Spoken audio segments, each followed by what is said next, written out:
자, 오늘 그 마지막 녹화입니다. 여러분 고생했어요. 이게 들어왔어요. 이게 올라갈지는 모르겠지만 시작이 됐어요. 지난 시간에 연력학 제1법칙에 대해서 지난 시간에 했군요. 지난 시간은 연력학 제2법칙하고 그 열기관에 대해서 얘기했고, 근데 열기관에는 이제 딱히 뭐 연력학 1법칙, 연력학 2법칙과 관련 있다라고 보기보다는 둘 다 관련이 있습니다.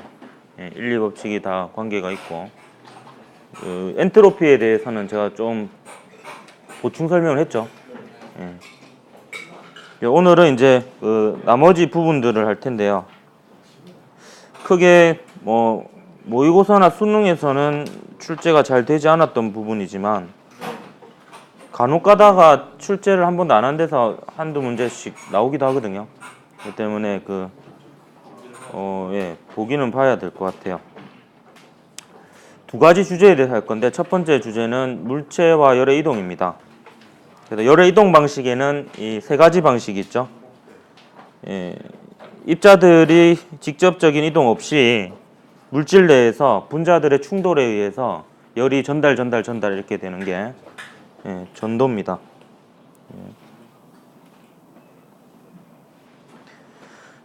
그리고 분자의 이동에 의해서 분자가 열 에너지를 가진 상태에서 직접적으로 이동을 해서 열을 전달하는 방식이 대류입니다. 뭐 대류는 이렇게 두 가지로 분류하기도 해요. 두 가지로. 자연 대류와 강제 대류로 분류할 수 있는데, 자연 대류는 이제 각종 기상 현상과 관련이 있죠. 온도가 올라가면 부피가 팽창해서 부력이 커집니다. 부력이 커지면 이제 뜨게 되겠죠. 그리고 식으면은 부피가 감소해요. 부피가 감소하게 되면 부력이 작아지죠. 전체 무게는 그대로일 텐데, 그렇기 때문에 다시 또 내려가기도 하고 이렇게 됩니다. 생각보다 대류할 때 사실은 부력 때문에 이렇게 올라가고 내려가는 거거든요. 근데 그 부력이라는 용어를 잘 안 써서 설명을 하더라고요.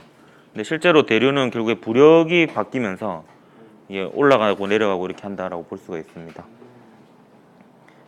그리고 강제 대류는요, 선풍기나 펌프를 통해서 대류를 시키는 방식인데, 이게 한 몇 년 전부터 약간 유행을 하고 있어요. 에어 서큘레이터라고 하죠. 선발 주자가 보네이도입니다. 보네이도라는 회사에서 이제 최초로 개발을 했는데, 이 선풍기랑 모양이 비슷한데, 이 보네이도 같은 이 에어 서큘레이터의 특성은 뭐냐면 바람의 직진성이 강해요. 그래서 강제 대류를 좀 더 잘 시켜줍니다. 그래서 이제 그 각종 음식점에서, 특히 고기를 굽는 음식점에서 많이 활용을 해요. 그래서 이걸 틀어놓으면 이제 공기 순환이 잘 되기 때문에 이용합니다. 그 다음에 또 하나 열의 이동 방식으로 전자기파 형태의 열의 이동이 있죠. 이게 복사입니다. 복사는 전도 대류와 달리 물질을 통한 열의 이동이 아니고 전자기파를 통해서 열이 이동하는 방식입니다. 그래서 물질이 필요 없어요. 중간에 매질이 필요 없잖아요. 그래서 태양으로부터 지구로 오는 열 에너지는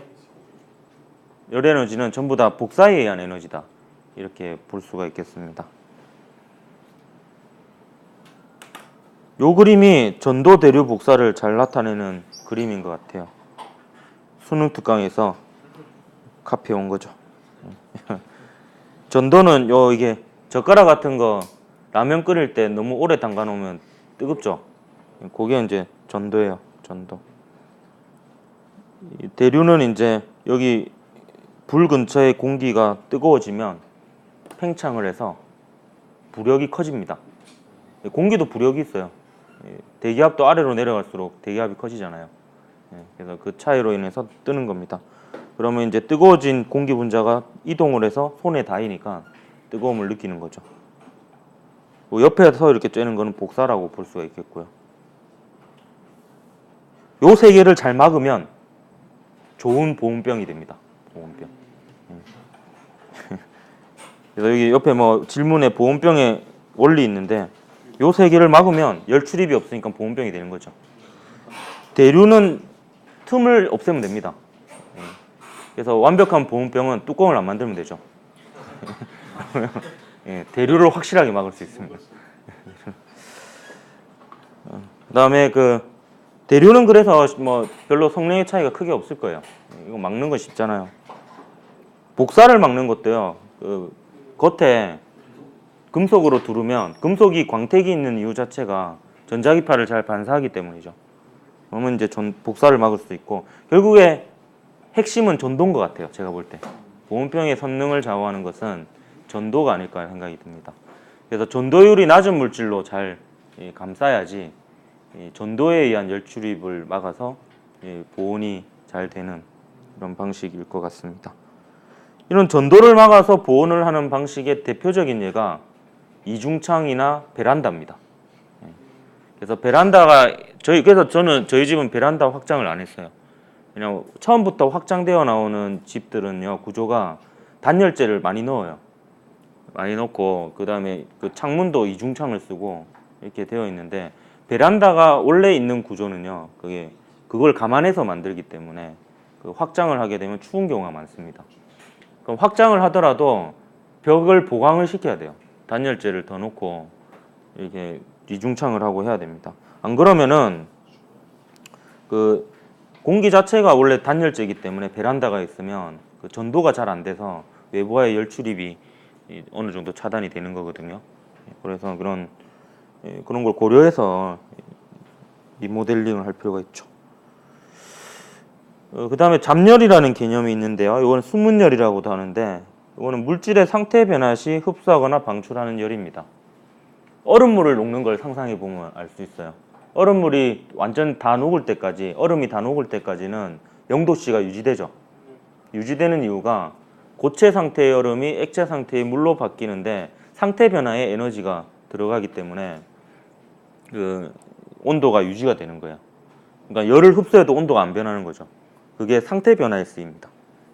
물을 끓일 때도 마찬가지죠. 그 물이 전부 다 수증기로 바뀔 때까지 이 온도가 안 변합니다. 열을 가해도요. 왜냐하면 그 열을 상태 변화에 쓰기 때문이에요. 그래서 이 그래프를 보면 이렇게 되는 거예요. 얼음에요. 열을 가하면 온도가 올라가요. 근데 0도씨가 된부터는 온도가 안 올라갑니다. 대신에 얼음 상태가 물로 바뀌죠. 근데 그 1kg의 얼음을 물로 완전히 바꾸는데 80kcal가 들어갑니다. 요게 이제 융해열이라고도 하고 잡열이라고도 합니다. 그 다음에 물은 이제 그 여기 100이라고 적혀 있는 건 생각해 보세요. 물 1kg을 이제 100도씨 올리는데 필요한 열량이 100kcal일 거 아니에요. 그거예요.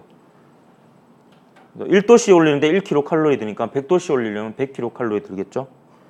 근데 이게 액체 상태에서 기체 상태로 바뀌는데 잡열이 더 큽니다.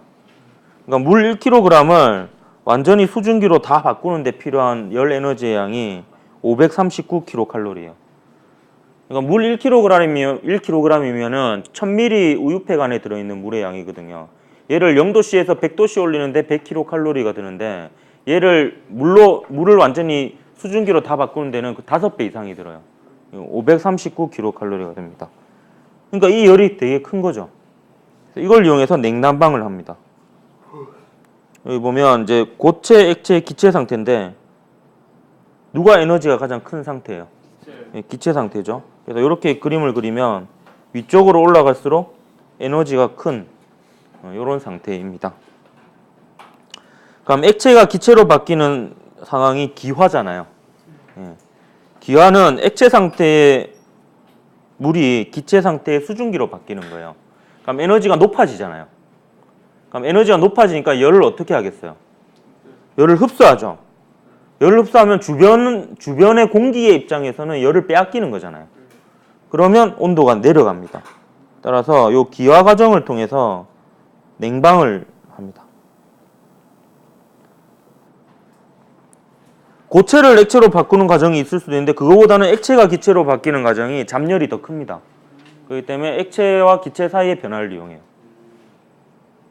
이게 이제 여러분 그 팔에 물이 묻었을 때 시원한 이유입니다. 그러면 이제 그 물이 결국에는 수증기가 되잖아요. 그 과정에서 이 잡열을 뺏어가니까 이런 피부의 입장에서는 열을 빼앗기는 거예요. 잡열을. 그러니까 시원해지는 겁니다. 여름이 시원하다 느끼는 거는 열의 이동 때문에 시원하다고 느끼는 겁니다. 열이 빠져나가면 시원해지는 거죠. 반면에 기체가 액체로 되는 과정은 에너지가 낮아지니까 주변으로 열을 방출하겠죠. 그럼 주변은 이제 따뜻해지는 거죠. 이걸 이제 난방에 이용할 수 있습니다. 물론 난방이 다 이 방식을 이용하는 건 아니지만 이 방식을 이용할 수도 있다라는 거예요. 그 예전에 뭐 이런 퀴즈 같은 데 보면 이런 거 나오죠. 물을 뿌려가지고 겨울철에 바닥을 이렇게 얼게 하면요. 순간적으로는 주변이 따뜻해집니다.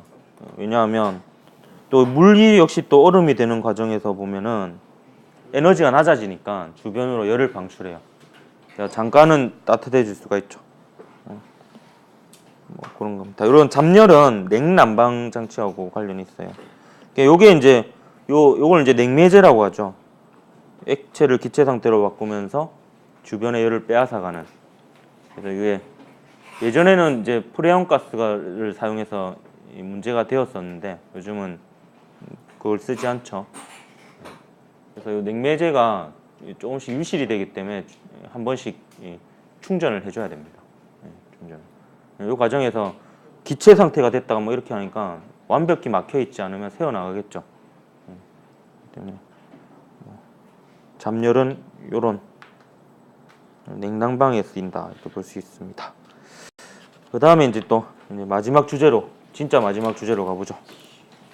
전기 에너지의 이용입니다. 아직 끝난 게 아니에요.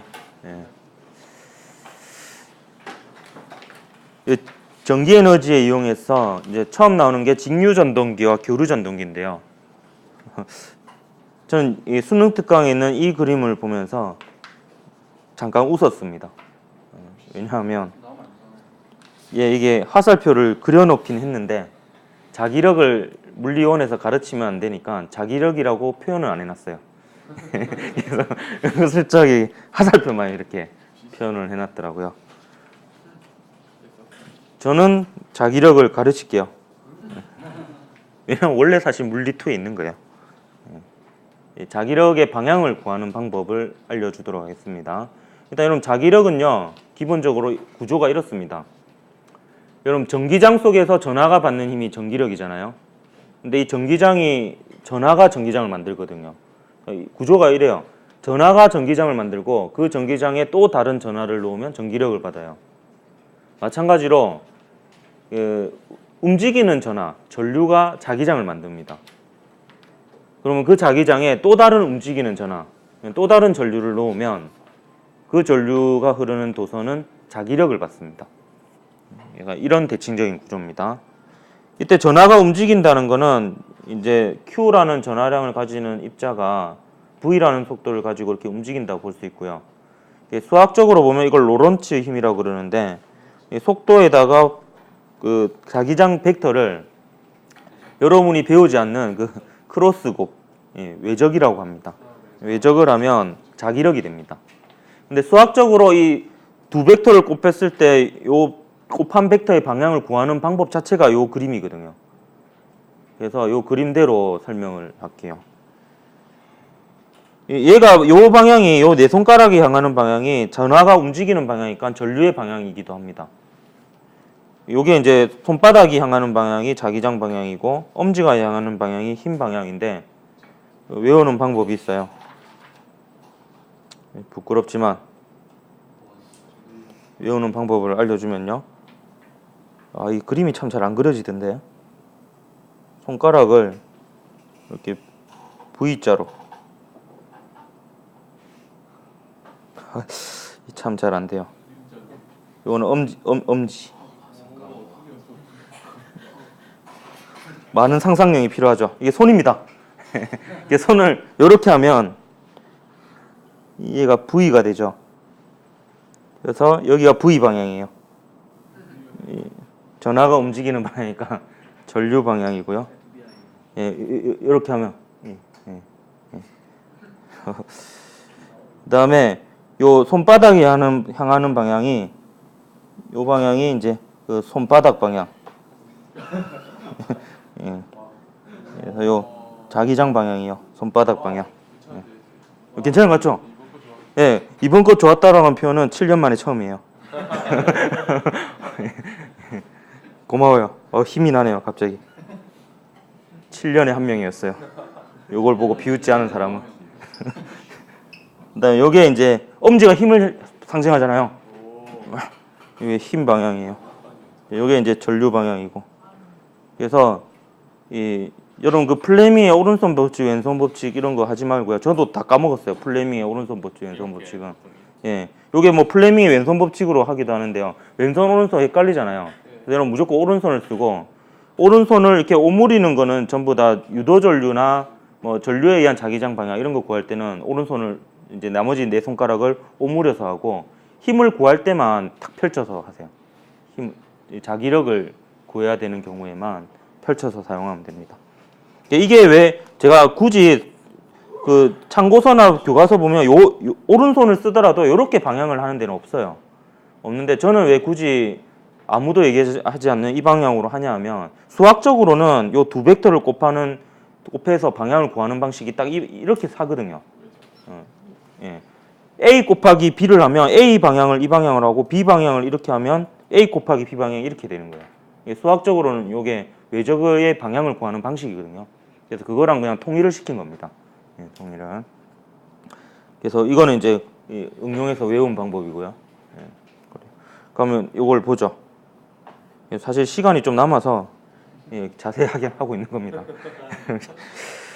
여기 보면 이게 직류전동기인데요. 직류전동기는 특징이 영구 자석이 주로 들어있어요. 들어있고, 보통 소형 모터에는 직류전동기를 많이 씁니다. 그러면 제가 임의로 요 정류자 부분을 색깔을 좀 칠할게요. 이 정류자 부분의 특징을 보면 이 부분이 끊어져 있습니다. 끊어져 있고, 요 브러쉬 사이에 요 통 자체가 돌아가는 거예요. 지금 이제 시계 방향으로 돌아갈 겁니다. 그럼 전류가 보면은 요 빨간색 쪽에서 들어가서 파란색 쪽으로 나오죠. 그죠? 그 말은 얘가 어떻게 연결되어 있느냐, 이렇게 연결되어 있다는 거예요. 플러스 극, 마이너스 극, 이런 상황입니다. 그러면 여기 잘 보십시오. 전류가 요 방향이 되죠. 제가 요 방향은 전류를 표시하지 않는 이유가 뭐냐 하면, 이 전류의 방향과 자기장 방향이 나란할 때는 자기력이 0입니다. 전류의 방향과 자기장 방향이 수직일 때가 자기력이 최대예요. 그래서 여기서 받는 자기력은 0입니다. 그러니까 여기만 자기력을 받는데요. 여기가 이제 그 전류 방향이니까 이 방향으로 손가락 4개를 V로 만들어서 향하게 하면 되죠. 전하가 움직이는 방향이니까. 그 다음에 이 방향이 이 바닥 방향이잖아요. 자기장 방향이죠. 자기장 방향이고. 그럼 이렇게 한번 해보세요. 이게 전류 방향으로 오른손에 네 손가락을 향하고, 자기장 방향으로 그 손바닥을 향하게 해보면, 이쪽은 엄지가 어디를 향해요? 요 위쪽을 향하죠. 이쪽. 그래서 요게 얘가 받는 자기력의 방향이에요. 오른손 네 손가락을 이쪽으로 향하고 오른손 손바닥을 이쪽으로 향하게 되면 엄지 손가락이 이쪽을 향하죠. 그래서 이렇게 힘을 받는 거예요. 그래서 얘가 이제 요 짝에서 바라봤을 때 이 시계 방향으로 돌아가는 거죠. 자기력을 받아서. 그래서 이렇게 돌아갑니다. 시계 방향으로 돌아가고, 정류자도 요 부분이 같이 돌아갑니다. 그래서 요렇게 되죠. 요렇게 돌아가고요. 이 순간에는 순간적으로 이제 전류가 끊긴다라고 볼 수도 있어요. 순간적으로 전류가 끊기는데 관성에 의해서 시계 방향으로 계속 돌아갑니다. 돌아가서 이렇게 되면 이제 바뀌죠. 이쪽이 파란색이 되고 이쪽이 빨간색이 됩니다. 그래서 아까 빨간색에서 전류가 들어와서 파란색으로 나왔잖아요. 기억이 납니까? 아까 여기 보면 빨간색에서 전류가 들어가서 파란색으로 빨간색 쪽으로 전류가 나가서 파란색 쪽으로 전류가 들어왔죠. 근데 이제 거꾸로죠. 파란색 쪽에서 전류가 나가서 빨간색 쪽으로 전류가 들어옵니다. 그래서 회전 고리의 방향은 틀어졌지만 여전히 이쪽은 전류가 이쪽으로 오르고 요 왼쪽은 전류가 이쪽으로 흐르게 됩니다. 그럼 상황은 똑같죠? 이렇게 되고 자기장은 이 방향이고, 그러면 역시 오른손으로 내 손가락은 이 방향, 손바닥 방향 이 방향을 향하면 엄지는 이 방향을 향합니다. 그래서 이렇게 되더라도 역시 시계 방향으로 돌아가게끔 자기력이 작용합니다. 그래서 이제 계속 한쪽 방향으로 돌아갈 수 있는 거예요. 그래서 이게 직류 전동기, 직류 모터의 특성이고요. 얘는 단점이 브러쉬 때문에 마모가 일어납니다. 그래서 성능이 갈수록 떨어져요. 그걸 계산한 게 교류 전동기예요. 교류 전동기는 정류자가 필요 없어요. 왜냐하면 교류 전원 자체가 플러스과 마이너스 극이 바뀌잖아요. 그렇기 때문에 돌아가는 주기에 맞춰서 얘가 바꿔만 주면 정류자가 필요 없이 계속 한쪽 방향으로의 자기력을 얻어낼 수 있습니다. 근데 이 교류 전동기는 대체로 그 자석 대신에 코일을 이용합니다. 그러니까 자기장을 만들어내는 녀석도 전류에 의한 자기장으로 만들어내요. 그 대부분의 선풍기 있죠, 여러분 교실에 있는 선풍기. 이것도 교류 전동기입니다. 교류 전동기가 좋은 점이 정류자가 없으니까 마모가 일어나지 않습니다. 요거와 관련해서는 저도 그 예전에 일화가 있는데, 제가 그 전람회 지도를 한번 한 적이 있는데, 한 번 아니고 몇 번 했는데요. 그 풍력 발전에 대해서 한 적이 있어요. 전람회는 정말 힘들어요. 할 게 많아서. 어쨌든 요 풍력 발전에 대해서 하는데, 제가 풍력 발전 실험을 하려고 제가 요 선풍기는 제가 그 교류 전동기란 걸 알고 있어서 주문을 안 했어요. 안 하고 조그만 탁상용 선풍기 있죠. 그거를 주문했어요. 주문했는데 얘를 바람으로 돌려도요, 전자기 유도가 안 일어나는 거예요. 전류가 안 생기는 거예요. 그래서 뜯어봤더니 이 구조인 거예요. 자석이 없어, 안에. 자석이 없으면 돌려도 자기장이 없는 곳에서 코일이 돌아가는 거니까 전자기 유도가 안 일어나잖아요. 그래서 어쩔 수 없이 다시 그 장난감 자동차나 이런 데 들어가는 모터 있잖아요. 그거를 다시 구입해가지고 그걸로 이 실험을 했었어요. 그래서 그렇게 해서 이 남아있는 선풍기가 아직 제 책상 위에 있습니다. 잘 쓰고 있어요, 덕분에. 이불로 그런 건 아니에요. 근데 그 선풍기에 나는 당연히 그 자석이 들어있을 줄 알고, 그게 좀 더 그래도 큰 선풍기를 이용하면은 전류가 잘 나오겠다 싶어가지고 구입했는데, 그래서 대체로 내가 상황을 보니까요, 작은 모터일수록 얘를 쓰는 것 같아요. 얘를 쓰면 이제 연구 자석은 작게 만들 수가 있거든. 근데 이제 이런 거는 이제 코일을 이용하는 것 같습니다. 좀 큰 것들은, 모터는. 그래도 교류 전동기는요, 여러분 그 유튜브나 이런 데서 AC 모터라고 검색하면 이 동영상으로 설명이 좀 잘 돼 있는 것들이 많습니다. 그래서 혹시 궁금하면 한번 찾아보도록 하고요. 일단 조명기구에는 크게 이제 세 가지 종류가 있다라고 볼 수 있는데, 백열전구는 이제 거의 사라지고 있죠. 백열전구, 형광등, LED 요 순서대로 효율이 점점 좋아지고 있습니다. 백열전구 같은 경우에는 그 에디슨이 이제 대중화시켰죠. 그 전에는 이제 실험실에서만 존재를 했는데, 그 필라멘트로 텅스텐을 사용하면서부터 수명이 획기적으로 길어졌습니다. 그래서 이제 아주 오랫동안 쓰였던 방식인데, 안 좋은 점이 있어요. 이게 요거 자체가 필라멘트에 흐르는 전류에 의해서 생기는 열로 빛을 내는 거예요. 열이 많이 나요. 그래서 백열전구는요, 여러분 한 손으로 만져보면 뜨거워요. 이게 손에 댈 정도로 뜨겁습니다. 그래서 백열전구 다음으로 이제 나온 게 형광등인데요. 형광등은 지금도 많이 쓰이고 있죠. 형광등은 이제 우리 그 수능 특강 문제 풀면서 한번 봤었죠. 그 보기 중에 하나가 되게 그 형광등에 불이 나오는 과정을 잘 설명을 했는데, 빛이 나오는 과정이 이 필라멘트에서 열전자를 방출해요. 여기도 필라멘트가 있지만 얘는 열전자를 방출할 정도만 열이 나와요. 그래서 이제 백열전구만큼 열이 발생하는 건 아니고요.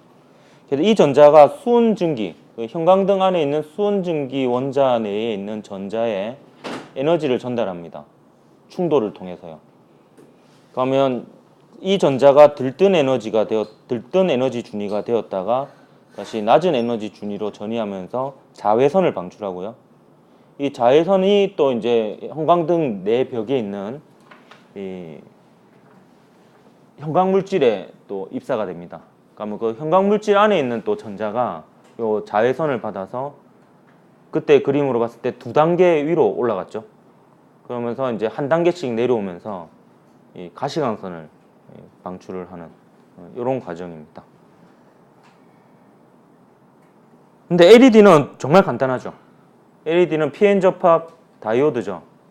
그래서 그 N형 반도체 전도띠에 있던 전자가 P형 반도체 원자가 띠로 전이하면서 그 띠 틈만큼에 해당하는 에너지를 바로 빛으로 방출합니다.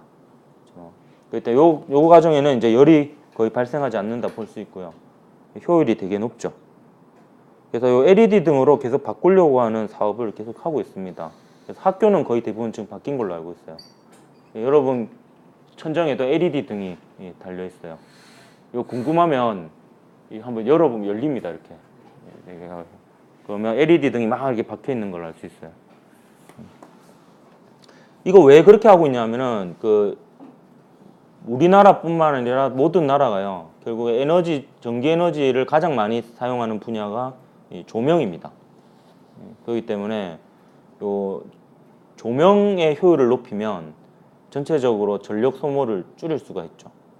그렇게 해서 이제 근데 이제 LED 등이 꽤 커진 것 같아요. 왜냐하면 사직 야구장 가보니까 전광 요 등이 LED 등으로 바뀌어서 막 껐다 켰다 막 이러더라고요.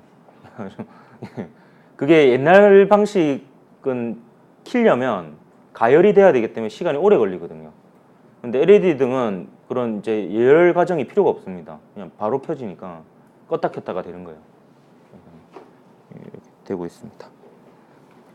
그다음 전열기는 뭐 별거 없죠. 전기 에너지를 열 에너지로 바꾸는 건데 니크롬선 같은 걸 이용해서 전류를 흘리면 이 저항에서 열이 발생하죠.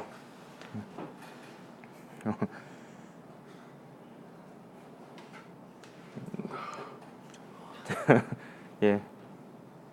또 마지막 시간이라고 열렬하게 자네요.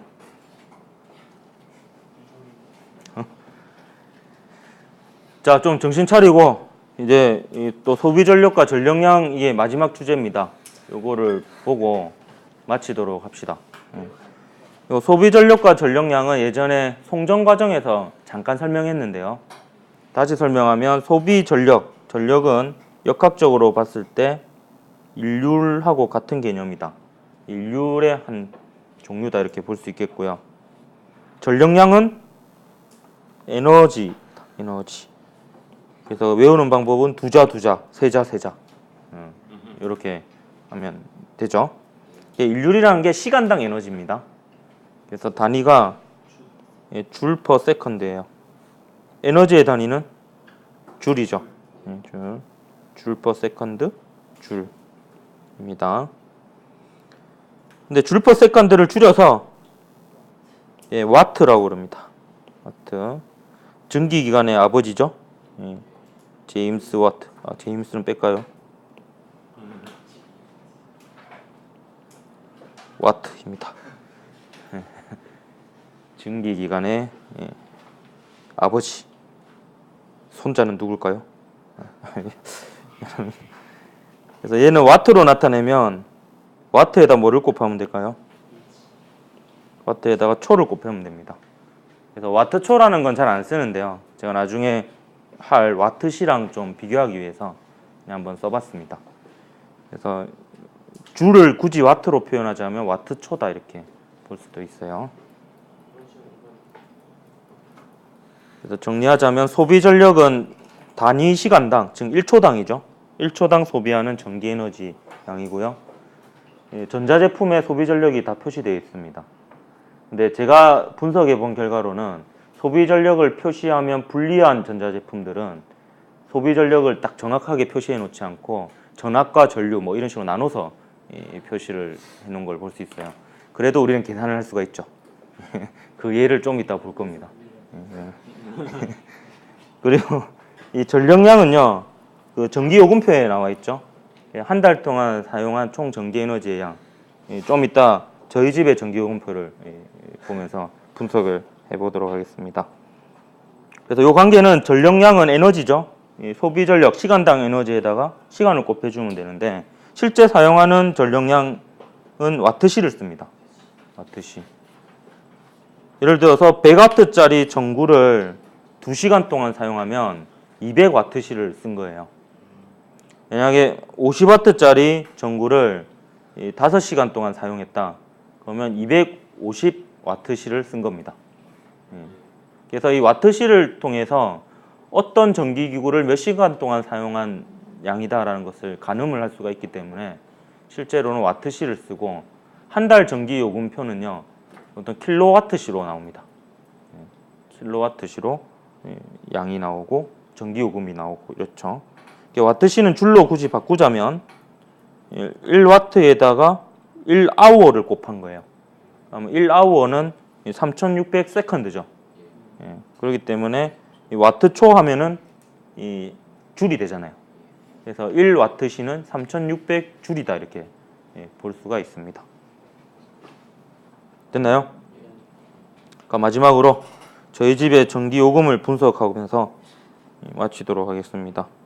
지난달 저희 집 전기요금표예요. 잘 안 보이죠? 확대를 해볼까요? 이 동일 면적 평균이 213kWh를 써서 전기요금이 27,120원이 나왔는데 저희 집은 118kWh만 사용을 해서 1,370원밖에 안 나왔어요.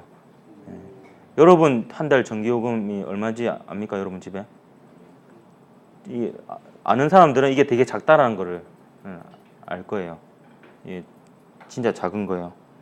대략 한 120kWh 정도 쓴 거죠. 근데 이렇게 하면 느낌이 안 오죠. 전자제품이랑 비교를 해봐야 됩니다. 그래서 저희 집에 있는 전자제품을 몇 개를 한번 볼게요. 이거 선풍기입니다. 선풍기인데요. 확대를 해보면 소비 전력 나와 있죠. 얘는 별로 안 크니까 이렇게 바로 표시를 해놔요. 44W입니다. 44W. 선풍기가 한 40에서 50W 뭐 이 정도 되는 거죠. 1초에 4, 50줄 정도 쓰는 거예요. 요게 우리 집에 있는 42인치 LED TV입니다. LED 맞죠? 얘는 소비 전력이 생각보다 적죠. 90W입니다. 백열등이 한 100W 정도 되거든요. 백열등 한 개보다 더 작아요. 90W. TV 90W. 그래서 유럽에서는요, TV에 의한 소비 전력이 워낙 커서 TV 소비 전력에 대한 규제가 있는 나라도 있대요. 그래서 110W 이하가 되어야지 뭐 되고, 뭐 그 이상이면 세금을 더 낸다든지, 이런 페널티가 있나 봐요. 바로 직접적인 비교를 해보기 위해서 여러분이 보고 있는 TV 있죠? 여기 PDP TV인데요. 요거를 찍어봤어요, 뒤에서. 그러니까 소비 전력이 안 나와 있어요. 그래서 우리는 계산을 할 수가 있죠. 여기 보면 여기 220V가 이게 전압이죠. 이거 이 전류를 표시해 놨잖아요. 왜냐면 표시를 안 하면 안 돼요. 그러니까 이렇게 꼬롬하게 표시를 해놓는 거예요. 전류니까 전력은 어떻게 됩니까? 전류에다가 전압을 곱하면 되죠. 그럼 이게 대충 2A라고 합시다. 2A에다가 220V를 곱하면 440W입니다. 아까 90W였죠. LED TV는 한 5배 정도 차이 나죠. 실제로 만져보면 알아요. 열이 좀 나요. 얘는. 그러니까 이제 소비 전력이 더 큰 거예요. 오늘 집에 가서 여러분 집의 TV는 몇 와트인지 한번 확인해 보십시오. 일단 인치수가 크면 기본적으로 좀 커집니다. 소비 전력은. 그래서 이제 그 유럽으로 치면 요거는 세금을 내야 되겠죠, 많이. 근데 이런 식으로 표시되기도 해요. 요거는 이제 냉장고인데요. 냉장고는 항상 켜져 있잖아요. 그래서 이제 그냥 한 달에 얼마 쓰는지 아예 적혀 있어요. 이렇게 월간 소비 전력량이 32.3kWh입니다. 그래서 단위를 보면 kWh per 월 돼 있죠. 한 달 동안 이제 32kWh를 쓴다라는 거예요. 세탁기 같은 경우는 어떻게 표시되어 있냐면 1kg을 세탁하는 당 얼마 쓰인다. 이렇게 나와 있어요. 그래서 이렇게 되고요. 그러면 우리 집 전기요금을 분석을 해볼게요. 이건 120kW시잖아요. 120kW인데 일단 기본 아까 냉장고가 32kW 정도 되잖아요. 그럼 일단 30은 냉장고가 먹고 들어가는 거예요. 그럼 실제로 쓰인 거는 90kW를 썼다고 볼 수 있어요. 그러면 내가 집에서 아무것도 안 하고 무조건 TV만 봤다. TV만. 그럼 TV가 소비 전력이 얼마예요? 90W예요. 그럼 이렇게 나누면 와트가 날라가죠. 그러면 얘는 1kWh가 돼요. 그럼 얘는 1000시간이 되죠. 그럼 1000시간을요, 이제 날로 바꿔볼게요. 날로 바꾸면 하루가 24시간이잖아요. 근데 대충 계산하기 위해서 25시간이라고 하면 얘가 40일이 됩니다. 40일. 그래서 40일 동안 TV만 켜놓은 이 정도의 에너지를 저희는 한 달간 쓴 거예요. 이건 생각보다 많이 안 쓴 거죠. 많이 안 쓴 거고, 이게 왜 그러냐면 이게 저는 LED 등의 효과를 톡톡히 보고 있다라고 생각이 듭니다. 그래서 그 거실 등이 저희는 LED 등으로 달았거든요. 그래서 그 거실에서 주로 생활을 하니까 이제 전력 소모가 적은 거예요. 그리고 더 큰 이유는 집에 사람이 잘 없어요. 저도 좀 늦게 퇴근할 때가 많고 집사람도 늦게 퇴근할 때가 많고 이러니까 근데 집에 사람이 없으니까 이제 전력을 잘 안 쓰는 거죠. 근데 그것도 있겠지만 제가 볼 땐 거실을 LED 등으로 단 게 효과가 좀 있지 않느냐.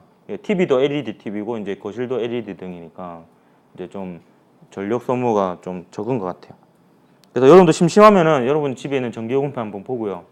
그다음에 그 전자제품들 소비 전력이 얼마인지 한번 보십시오. 마지막이니까 참고문은 조금 얘기하고 마칠게요. 이것도 나름 제가 신경 써서 디자인한 겁니다. 시계가 보면 다 다르죠. 1시간씩 늘어나고 있어요. 그래서 뭐 교과서 이게 뭐 다 일일이 보고 했다는 건 아니고 참고를 한 번이라도 했던 책들은 다 적었는데 대충 적었다라는 걸 알 수 있는 게 아직 나오지도 않은 2016 수능 완성도 들어가 있습니다. 이거 나도 모르게 그냥 이렇게 썼는데요. 이게 각종 그림이나 이런 것들을 수능 특강이나 수능 완성에서 많이 따왔거든요.